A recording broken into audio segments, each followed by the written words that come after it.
Hello everyone and welcome to our channel. आज हम लोग बात करेंगे कि किस तरह हम 360 में से 360 ला सकते हैं बायोलॉजी में in NEET 2023। Yes, it is real और ये सच में अचीव किया जा सकता है। एग्ज़ाम्स को ज़्यादा समय बाकी नहीं है। डेट्स आशा करता हूँ कि आप सबको पता ही होंगी। So let's get started. Okay, so आज हम लोगों का वीडियो में क्या डिस्कस करने वाले हैं, पहले उसे थोड़ा सा डिस्कस कर लेते हैं। सो हमारा फर्स्ट पॉइंट हो गया रिव्यूइंग कंप्लीट सिलेबस। हम लोग अपने कंप्लीट सिलेबस को रिव्यू करेंगे और इनफैक्ट इस वीडियो में तो रिव्यू नहीं करेंगे, लेकिन ये एक पॉइंट है आपको उस रास्ते तक पहुंचाने का कि किस तरीके से आप 360 में से 360 अचीव कर सकते हैं। ओके, जो सेकंड इम्पॉर्टेंट पॉइंट है हमारे इस वीडियो का वो ये है कि मार्क हाई स्कोरिंग चैप्टर्स। देखिए, जितने चैप्टर्स हैं ज़रूरी नहीं है कि वो सब हाई स्कोरिंग हो। सो उसमें से कुछ हाई स्कोरिंग चैप्टर्स होंगे, आपको दिमाग में रखना पड़ेगा और ये हम बहुत जल्द देखेंगे। So the third topic is mark hot topics from low scoring chapters. देखिए, कुछ हाई स्कोरिंग और लो स्कोरिंग चैप्टर्स होते हैं, पर उसका मतलब ये नहीं है कि हमें सिर्फ हाई स्कोरिंग चैप्टर्स को पढ़ना है और लो स्कोरिंग चैप्टर्स को कम्प्लीटली निगलेक्ट कर देना है। ऐसा बिल्कुल नहीं है। Even some low scoring chapters में भी कई ऐसे टॉपिक्स मिल जाते हैं जो बार बार एग्जाम में रिपीटेडली आते हैं और काफ़ी सारे मार्क्स आपको दे सकते हैं। So never completely neglect the low scoring topics, जो कि हमारा इस वीडियो का लास्ट पॉइंट भी रहने वाला है। Okay, so analyse PYQ of every chapter. PYQ एक बहुत ही इंपॉर्टेंट चीज़ है जो आपको बहुत हेल्प करेगा आपके 360 आउट ऑफ 360 के टारगेट को अचीव करने के लिए। Okay, so the next point is underlining your weak points. देखिए, ये बहुत ज़्यादा ज़रूरी है और ये एक बहुत इम्पॉर्टेंट पॉइंट है, क्योंकि हम हमेशा जो हमें आता है वही करते रह जाते हैं और वीक पॉइंट्स की तरफ ज़्यादा ध्यान नहीं देते। वीक पॉइंट्स ही हमें क्लियर करने हैं, ताकि अगर वही क्वेश्चन या वही टॉपिक एग्ज़ाम में आ गया तो हमसे वो गलती ना हो जो हम प्रैक्टिस के दौरान करते हैं। Okay, so the next point is revisit them again. Okay, this is the most crucial point, क्योंकि आपको रिविजन हमेशा करना है। आपको जो बड़ा स्कोर है वो इस तरीके से ही अचीव होगा कि आपका सिलेबस कंप्लीट है नहीं, आपका सिलेबस कितनी बार रिव्यू हो चुका है, आपने कितना रिवीजन कर चुके हैं, उसी तरीके से आप अपने नेक्स्ट पॉइंट पे अगर जाएंगे तभी हम 360 आउट ऑफ 360 अचीव कर पाएंगे। Okay, so let's move further. Okay, अब हम फर्स्ट पॉइंट के बारे में थोड़े अच्छे तरीके से बात करेंगे, रिव्यूइंग कंप्लीट सिलेबस। देखिए, सबसे पहले ये एक बेसिक चीज़ है और लोग बोलेंगे ये क्या पॉइंट है, बट ये बहुत सारे स्टूडेंट्स मिस करते हैं कि एक हमें पूरा सिलेबस देखना है कि हमने क्या अच्छे से पढ़ा है और क्या अच्छे से नहीं पढ़ा है। Let you know your preparation status. ये आपको आपका प्रिपरेशन स्टेटस बताएगा, बिल्कुल बताएगा कि आप इस वक्त इस पॉइंट ऑफ टाइम पे कहाँ पे खड़े हो। आपको सेल्फ वैल्यूएशन के लिए बहुत हेल्प करेगा कि आप एक बार बुक का इंडेक्स ओपन करिए और फिर से पूरे अपने चैप्टर्स को रिविजिट करिए। Okay, check the chapters you skipped और डिड नॉट स्टडी कम्प्लीटली। कुछ ना कुछ ऐसे चैप्टर्स निकलेंगे ही निकलेंगे जिसको आपने हल्के तरीके से लिया होगा, स्किप किया होगा या अच्छे से नहीं पढ़ा होगा। सो उन्हें एक बार ज़रूर से जाके विजिट करिए। At least you should know the basic idea of each and every chapter. आपको हर एक चैप्टर का बेसिक आइडिया होना बहुत ज़्यादा ज़रूरी है, और if you don't know the basic idea of any chapter you are going to miss it. Please do not skip any chapter. ये बहुत इंपॉर्टेंट पॉइंट है, आपको कोई भी चैप्टर स्किप नहीं करना है। ओके, फटाफट से बढ़ते हैं आगे। Marking high scoring chapters. देखिए, कुछ ना कुछ चैप्टर्स ऐसे होते हैं जो हाई स्कोरिंग होते हैं और आपको उस पर ध्यान देना ज़रूरी है। NTA mostly focuses on some chapters from the exam point of view. It can be easily identify with the help of previous year questions.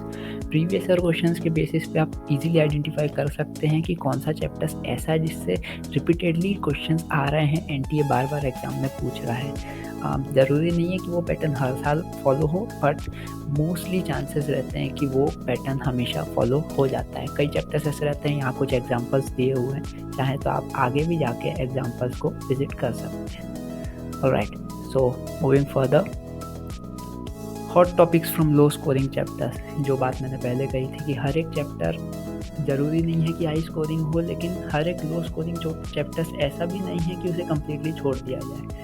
So low scoring chapters में से भी वो पॉइंट आइडेंटिफाई करिए कि आपको किस तरीके से उसमें से आप अच्छे टॉपिक्स ढूंढ सकते हैं जो शायद एग्ज़ाम में आ जाएं, आपने छोड़ दिए कि नहीं आने वाले लेकिन आ सकते हैं। सो इसमें भी PYQ आपकी एक ग्रेट हेल्प करेगा ये फाइंड करने में कि वो लो स्कोरिंग चैप्टर्स में से भी ऐसे टॉपिक्स कौन से हैं जिससे क्वेश्चंस पूछे जा रहे हैं। Okay, so analysing PYQ of every chapter. देखिए PYQ एवरी चैप्टर के आपको करने ही करने हैं, ये बेसिक पॉइंट है और मोस्ट इम्पॉर्टेंट पॉइंट है, क्योंकि बहुत सारे लोग इसे बेसिक समझ के ही निगलेक्ट कर देते हैं, इसलिए इसे बेसिकली निगलेक्ट बिल्कुल मत करिएगा, आपको इससे रिगार्डिंग ध्यान देना ही है, ठीक है।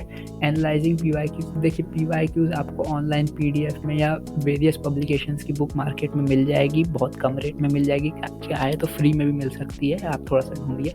तो PYQs अगर आपने इस पॉइंट ऑफ टाइम पे नहीं किए हैं, अभी भी कुछ नहीं बिगड़ा है, आप स्टार्ट कर सकते हैं और PYQs ज़रूर करिए, क्योंकि ये आपको इतना हेल्प करेगा जितनी शायद आप थ्योरी पढ़ के हेल्प ना ले सकें। सो PYQs पे इम्पोर्टेंट ध्यान देना है आपको। Okay, so the next topic is, so next point is, sorry, reviewing weak makes you strong।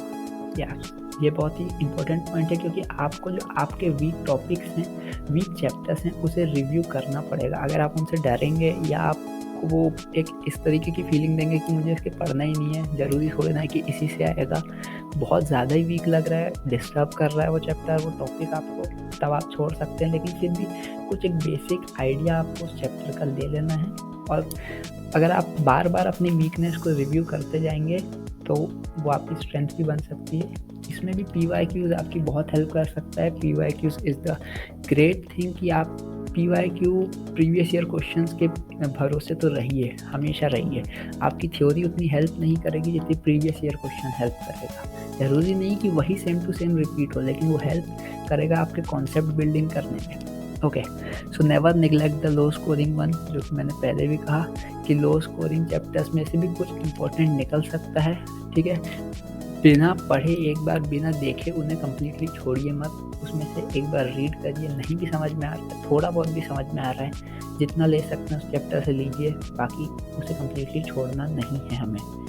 Okay, so moving to the next point, mark analysis हमें करनी ही है, हर एक चैप्टर की एनालिसिस करनी है। देखिए ये एक ऐसा पॉइंट ऑफ टाइम है कि अगर आप पूरा सिलेबस करने जाएंगे तो शायद एक पॉइंट पे नहीं हो पाए, आपको लगे कि मैं नहीं कर सकता, लेकिन अगर आप थोड़ा सा स्मार्ट वर्क भी लगाएंगे, कई लोग बोलेंगे कि स्मार्ट वर्क ज़रूरी नहीं है हर समय काम करे, बट स्मार्ट वर्क काम करता है।